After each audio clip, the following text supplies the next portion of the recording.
안녕하십니까.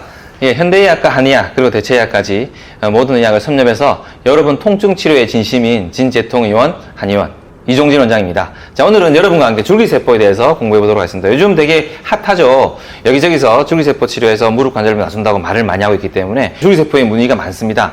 저는 이 병원 오기 전 한 3년 반 정도 서울 서대문구에서 대성병원이라는 곳에서 병원장을 하면서 첨단재생 의료기관을 등록하고 그 안에서 줄기세포를 하기 위해서 많은 노력을 해왔습니다. 실제로 대성병원을 세포처리시설을 등록하고 세포 배양을 위한 여러 가지 제반사항을 만들어 가지고 실제로 세포치료를 시행했었는데요. 굉장히 치료 효과가 좋았습니다. 그래서 이것을 대중적으로 접근을 해서 치료 여러 환자분들한테 적용하면 좋겠다는 생각을 많이 했었는데 작년 여름에 골수농축물 관절학내 주사란 치료 방법이 신의료 기술로 등재가 되었습니다.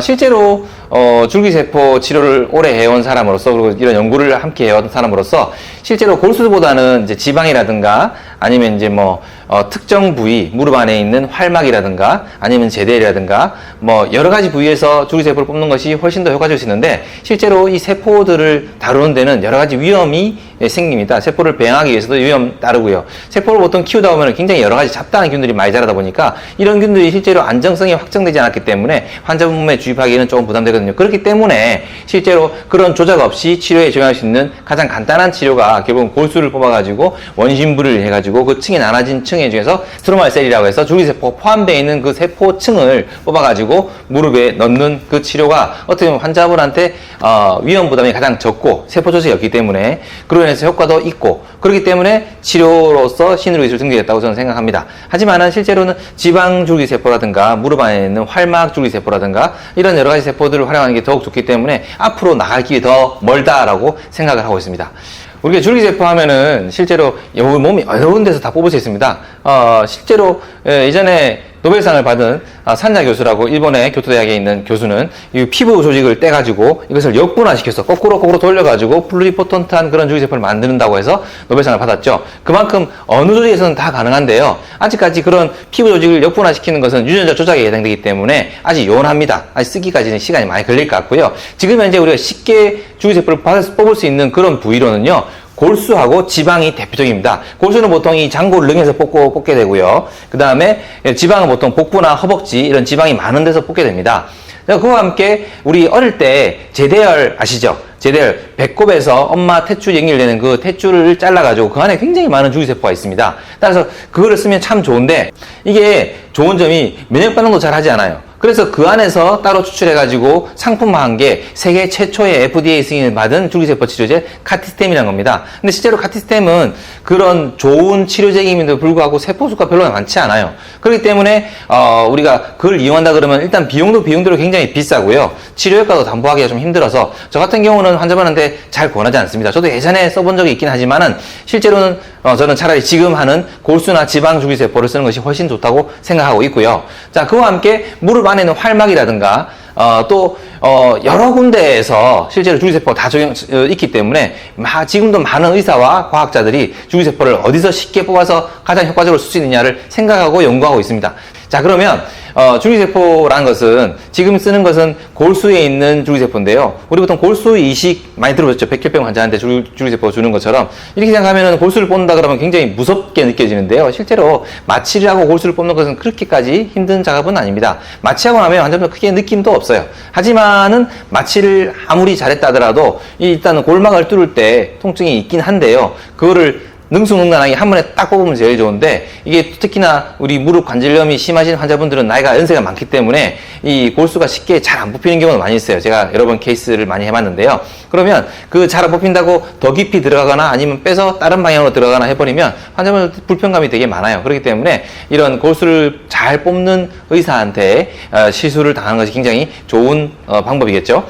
자, 그리고 이 골수를 뽑고 난 다음에 이 세포란 것은요, 누가 조작하느냐? 또 어떻게 조작하느냐에 따라서 그 안에 있는 똑같은 골수라 하더라도 그 안에서 이 골수 줄기세포를 가장 많이 효과적으로 많이 뽑는 게 중요합니다. 실제로 그걸 뽑기 위해서는 그걸 뽑는 키트가 정해져 있거든요. 식약처 허가받은 키트는 딱 정해져 있기 때문에 이 키트 여러 개 중에서도 가장 좋은 키트를 쓰는 것이 중요하겠고요. 또 그리고 그만큼이나 중요한 것이 누가 어떻게 잘 뽑느냐입니다. 이게 원심 분리할 때 조작 과정에 따라서도 줄기세포가 얼마나 많이 나오냐 차이가 나게 됩니다. 그리고 좀 아쉬운 게 있다면은 실제로 골수 줄기세포는 우리가 줄기세포를 얻을 수 있는 여러 조직 중에서 가장 좀 세포 수가 적습니다. 실제로 세포 치료를 할 때는 세포 수가 굉장히 중요한 관건이 되는데요.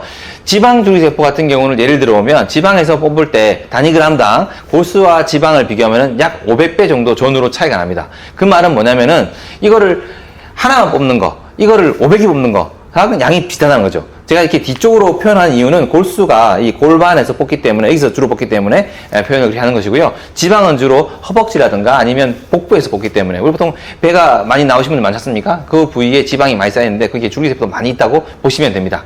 따라서 저 같은 경우는 환자분들의 치료 효과를 담보하기 위해서 골수뿐만 아니라 지방도 같이 뽑고 있고요. 이 지방 뽑아진 그 줄기세포와 함께 치료하면 줄기세포 수가 훨씬 많이 늘어나니까 효과가 좀 더 좋아지겠죠. 자, 그리고 이 줄기세포를 실제로 환자분한테 주입할 때도 중요합니다. 왜냐하면 줄기세포는 그냥 주입하는 것보다는요, 이 세포란 특성상 세포들이 이게 작용을 좀 오래 하거든요.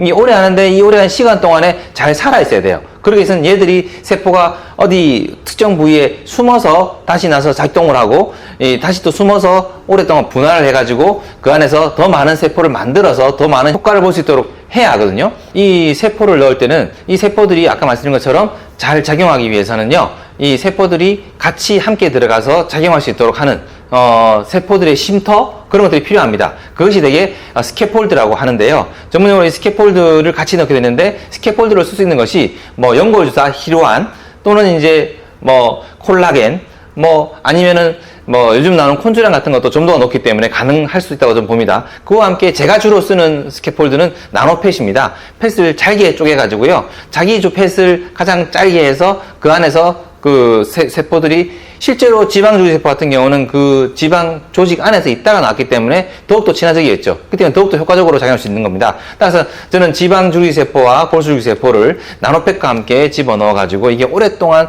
아주 효과적으로 연골을 만들 수 있도록 노력하고 있습니다. 또 이와 함께 이 줄기세포라는 것이 아까 말씀드린 것처럼 이 오랫동안 작용을 하기 위해서는 여러 가지 주의사항이 필요한데요. 실제로 의사가 잘 조작을 해가지고 세포를 최대한 잘 효과적으로 많이 만들어가지고 이거를 스캐폴드와 함께 집어넣는 것도 중요하지만은 환자 입장에서도 이게 무릎이란 것은 우리가 체중이 실리는 부위지 않습니까? 우리가 걷고 뛰고 서 있으면 계속 그 체중이 계속 이 무릎 자체를 누르게 되는데요. 이 안에서 걷고 뛰고 누르다가 뼈끼리 부딪히면서 그 안에 세포들이 죽게 됩니다. 최대한 체중이 실리지 않도록 해야 됩니다. 저희 같은 경우는 이 무릎이 안 움직이도록 이 보호대를 끼고 그와 함께 목발을 짚어서 최대한 환자분들이 그 세포가 오래 작용하도록, 이게 우리가 고생도 고생대로 하고 돈도 돈대로 쓰고 그랬으면 최대한 효과를 봐야 되지 않습니까? 그러기 위해서 환자분들께 그런 여러 가지 추후 주의사항들을 주지시키고 있습니다. 그래서 저는 보통 환자분들께 적어도 한 3일 정도 입원을 하셔가지고 이 세포가 적용하는 시간 동안 최대한 무릎을 아껴주라고 말씀드리고 있습니다. 자, 그러면 줄기세포는 어떤 환자분들한테 적용될 것인가? 모든 사람에 적용되는 건 아니고요. KL 그레이드 2, 3입니다. KL 그레이드라고 하는 것은요, 오늘 무릎 엑스레이 찍어서 퇴행성 관절염 단계를 말하는 건데요. 1, 2, 3, 4단계를 말하는 것이고요. 보통 3단계 정도부터 이제 천천히 의사들이 이제 무릎 연골 치환술을 합시다라는 말을 듣기 시작하면 됩니다. 4단계는 굉장히 심한 퇴행성 관절염인데요. 현재 제가 볼 때는 의학의 발전과 병원 접근성이 너무 좋아가지고 우리나라에서는 4단계 거의 없다고 저는 생각되고요. 결국은 2단계와 3단계 정도에서는 이 줄기세포 치료제가 적용된다고, 실제로 아까 말씀드린 거 작년 여름에 골수농축물 관절내 주사라고 신의료기술이 통과할 때 단서조항으로 2단계, 3단계만 적용할 수 있다고 돼 있어요. 그렇기 때문에 결국은 퇴행성 관절염이 2단계거나 3단계에 해당되는 분들은 쓸 수 있는 것이죠. 자, 오늘은 여러분과 함께 줄기세포에 대해서 얘기해 보았습니다. 자, 작년 여름에 신의료 기술로 통과를 해서 이제 실손 보험까지 적용되는 이 줄기세포 치료, 이런저런 치료를 하고 난 다음에도 효과가 없었다면 새로운 치료 옵션으로서 꼭 생각해 보시기 바랍니다. 여러분 치료에 대해서 진심인 진재통 의원 이종진 원장이었습니다. 감사합니다.